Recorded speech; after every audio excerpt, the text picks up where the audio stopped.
Muzeum Kanału Bydgoskiego. A dlaczegoż tutaj jesteśmy? Chcemy Wam je pokazać? Pewnie kiedyś też. Natomiast dzisiaj jesteśmy tutaj, bo odbywa się tutaj konferencja Kanał Bydgoski Ukryty Potencjał.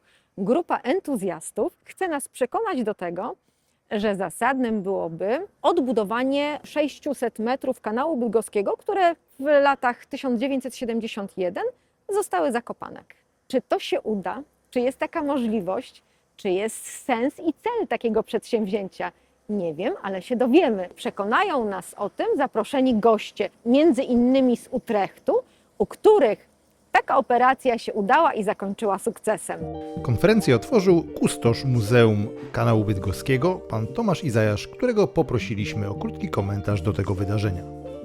Szanowni Państwo, spotkamy się na bardzo ważnym wydarzeniu z perspektywy już nie mówienia tylko i wyłącznie o tym, czy, tylko w jaki sposób można realizować ewentualny pomysł. Czy w Pana ocenie, w ocenie fachowca jest możliwe przywrócenie kanału na całej długości? I czy to jest realne? I czy to jest zasadne? Oczywiście możemy tutaj mieć różne zdania, ponieważ Wszystko jest kwestią kosztów. trzeba pamiętać o tym, że tak. I mamy też problemy natury komunikacyjnej, ale dopóki my nie rozwiążemy problemów natury komunikacyjnej, podejrzewam, że byłoby bardzo, bardzo trudno. Natomiast w przyszłości będziemy na pewno realizować jako miasto różne projekty i ja myślę, że w przyszłości jednak nam się uda pomyśleć już troszkę bardziej realnie o odbudowie Starego Kanału Bydgoskiego. Dlaczego tak mówię? Dlatego, że taka jest po pierwsze potrzeba, czy jest sens. No, Szanowni Państwo, gdybyśmy opierali wszystko, co robimy na tym pytaniu, czy jest sens, czy to na to są pieniądze, to byśmy nic nie robili. A co za tym idzie, jednak byśmy, ja zaryzykuję stwierdzenie, że da się, powinno się i myślę, że taka szansa jest. Oczywiście nie mówimy o perspektywie 2, 3, 4 lat, to jest dłuższa zdecydowanie perspektywa, bo najpierw trzeba komunikacyjnie poprawić, usprawnić linię wzdłuż osi wschód-zachód i wtedy dopiero będziemy mogli myśleć o odbudowie. A jeśli już poprawimy, to myślę, że się da. Kanał Bydgoski zatracił swoją żeglugową część, tak jakby jestestwo swoje. Mówimy w tym momencie tylko o funkcji rekreacyjnej. Czy dla funkcji rekreacyjnej, pozwolę sobie być advocatus diaboli w tym momencie, czy dla tej funkcji rekreacyjnej tak wielka reorganizacja, tak wielkie przewrócenie do góry nogami bardzo ważnego węzła komunikacyjnego. No jeździmy codziennie właściwie przez rondo grunwaldzkie. W związku z czym, czy tylko dla tej funkcji rekreacyjnej należałoby, że podjąć rozmowy? Jasne. Że podjąć konferencję? Fantastycznie. Rozmawiajmy. Natomiast czy należy w tym kierunku iść po prostu? Jeśli byśmy nie wierzyli, że jest więcej funkcji, bo jest więcej funkcji, nie tylko rekreacyjno-wypoczynkowa, ale o tym myślę, że na konferencji będziemy rozmawiać.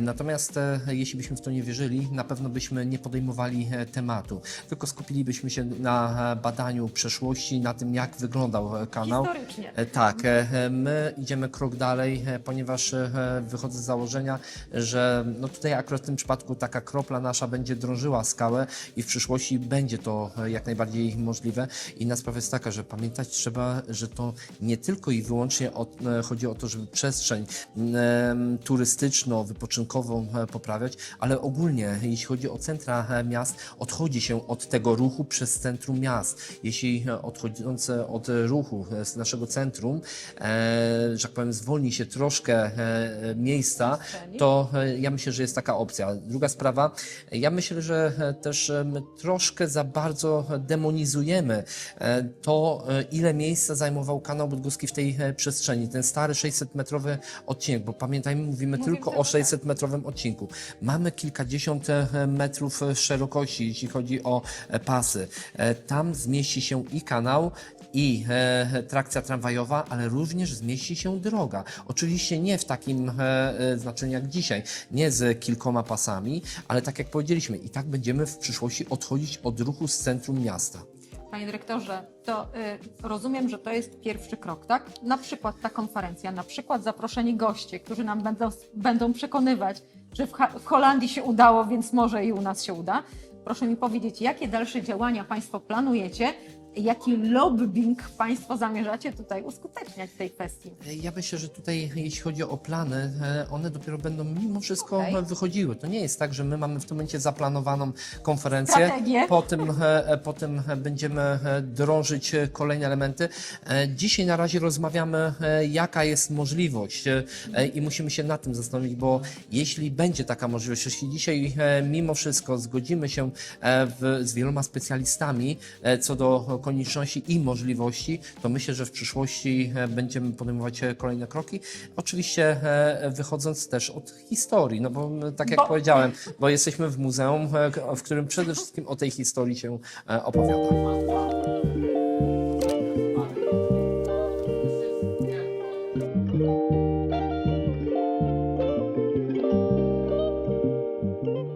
Jednym z prelegentów był holenderski aktywista Ben Nyssen, który swoim działaniem przyczynił się do odbudowy kanałów zasypanych w latach 70.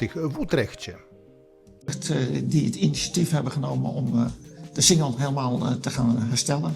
Een deel van onze Singel was veranderd in Był taki kanał dookoła Utrecht, dookoła centrum Utrecht, który został w latach 70. w tym samym czasie jak tutaj kanał bydgoski został zasypany, a były inicjatywy mieszkańców. Czyli oddolna inicjatywa. Oddolna inicjatywa, aby przywrócić ta poprzednia sytuacja. Czy sytuacja jest na tyle analogiczna, że też przywrócono funkcje rekreacyjne, funkcje turystyczne, a nie funkcje gospodarcze? ja. Nou, de originele functie was eigenlijk het verdedigen van de stad. Hè. Dat was het kanaal was al in 1122 gekomen.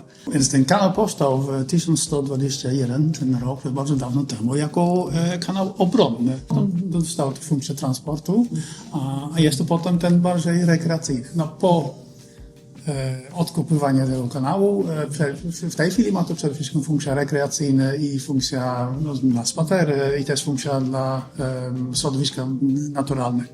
Ale są w tej chwili plany w Utrechcie, aby ponowić tę funkcję transportu, żeby transport do restauracji w mieście, taki transport do firm w mieście, aby to odnawiać, bo chcą jeszcze dalej zmniejszyć ilość samochodów w centrum.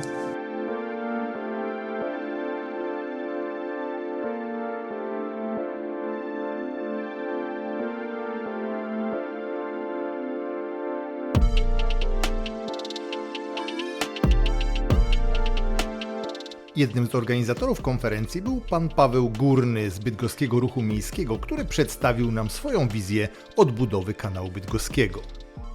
Panie Pawle, proszę nam powiedzieć, skąd ta konferencja, skąd pomysł i skąd idea? I o co chodzi? Kanał bydgoski już był, więc po prostu przywracamy tożsamość miasta, przywracamy historię miasta. W historii rozwoju Bydgoszczy, tego największego w XIX wieku, były dwa ważne elementy. Budowa kanału bydgoskiego i budowa węzła kolejowego, czyli dworca kolejowego Bydgoszcz Główna obecnie. I te dwa punkty w historii przyczyniły się do bardzo znacznego rozwoju miasta. Był to jeden z najlepszych okresów w historii Bydgoszczy. Oczywiście do tych momentów historycznych już nie wrócimy, ale też trzeba pamiętać, że kanał miał właśnie funkcję transportową. Oczywiście obecnie o miastach myślimy zupełnie inaczej. Mamy na myśli rekreację, mamy na myśli zieleń, mamy na myśli jakość życia mieszkańców. Sam kanał jako funkcja transportowa, ten odcinek w centrum miasta na pewno już by nie spełniał takiej roli, to trzeba wprost powiedzieć. Zresztą jest wybudowany w 1913-14 nowy odcinek, obejście właśnie tego fragmentu śródmiejskiego. Ale jeżeli patrzymy na przykłady innych miast, chociażby tak jak na dzisiejszej konferencji mamy gościa z Utrechtu, gdzie taka odbudowa pozwoliła na ożywienie pewnego fragmentu miasta, przywrócenie jakby tych funkcji rekreacyjnych, funkcji, gdzie mieszkańcy mogą odpoczywać, gdzie mogą spędzać czas, to w centrum miasta, w naszej opinii, opierając się na innych przykładach, jest to funkcja, która zaczyna wypierać tą dotychczasową transportową, bo transport ten masowy, obecnie samochodowy, przerzucamy na ulice poza centrum miasta. Wszyscy chcemy, żeby w centrum miasta było spokojniej, było to miejsce dla pieszych, dla rowerzystów, na ogródki gastronomiczne. Jak sami jedziemy gdzieś za granicę, to co chcemy odwiedzać? Jakie miejsca nam się podobają? No nie stoimy nad autostradą i podziwiamy ją, tylko szukamy miejsc, gdzie jest przyjemnie i wygodnie dla mieszkańca, dla turysty, dla spacerowicza. Nie obawiacie się Państwo zarzutów, że miejsc dla spacerowiczów jest w naszym mieście dosyć. Jest Wyspa Muńska, jest Myślęcinek, no mamy parę takich miejsc, natomiast rzeczywiście no to rondo grunwaldzkie jest takie dosyć kluczowe, jeżeli chodzi o ruch samochodowy.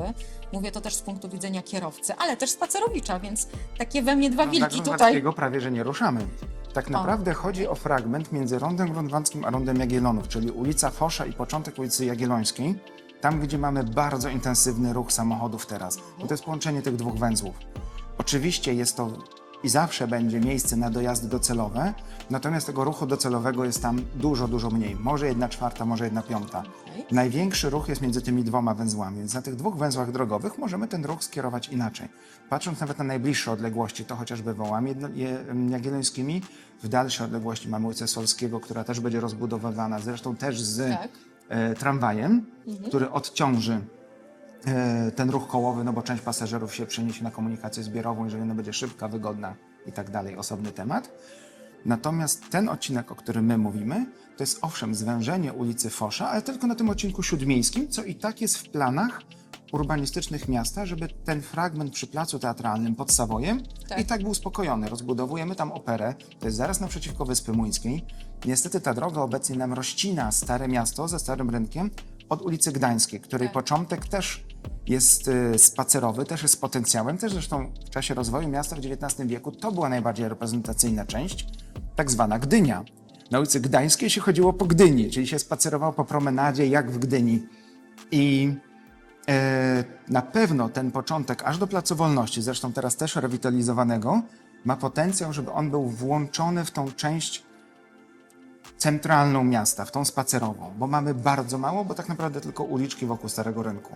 Jeżeli to by była część od Starego Rynku do Placu Wolności, to mamy wspaniały fragment centrum miasta, który nawzajem się napędza. Tam mamy historię średniowieczną, tu mamy XIX-wieczną, tam mamy bardziej lokale gastronomiczne, mówię o okolicach Starego Rynku, tu bardziej sklepy i usługi by były.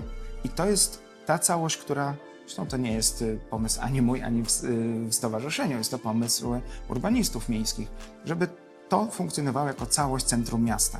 W związku z tym w takich obszarach to ruch pieszy, rowerowy, komfort, spacerowanie jest na pierwszym miejscu, a poruszanie się samochodem jest na drugim miejscu. Zapraszamy na okoliczne parkingi Park and Ride, można później komunikacją miejską jechać, zapraszamy do wybrania alternatywnej trasy. Zresztą jak jedziemy gdzieś do centrum miasta, no to nie zawsze też musimy w ogóle wsiadać w samochód, bo jedziemy właśnie pospacerować. Na zakupy też już raczej do centrum miasta nie jeździmy. To jest raczej, też centrum miasta zmienia nam funkcje na handlowe, na rekreacyjne właśnie. Na kluby wieczorem, gdzie też do klubu nie jedziemy samochodem. I to są miejsca, gdzie w centrach miast powinien funkcjonować w jak największym stopniu transport publiczny, a pojazdy indywidualne zostawiamy na obrzeżach. Nie wiem, czy Państwa przekonał bydgoski ruch miejski pan Paweł. Mnie może troszeczkę tak, może nieco mniej się obawiam tych problemów komunikacyjnych, ale zobaczymy, co z tego wyjdzie. Dziękuję bardzo. Okay. Dajcie znać w komentarzach, co myślicie o pomyśle odbudowy kanału bydgoskiego, a jeśli interesuje Was, jak żyje i zmienia się Bydgoszcz i powiat bydgoski, subskrybujcie nasz kanał i bądźcie na bieżąco.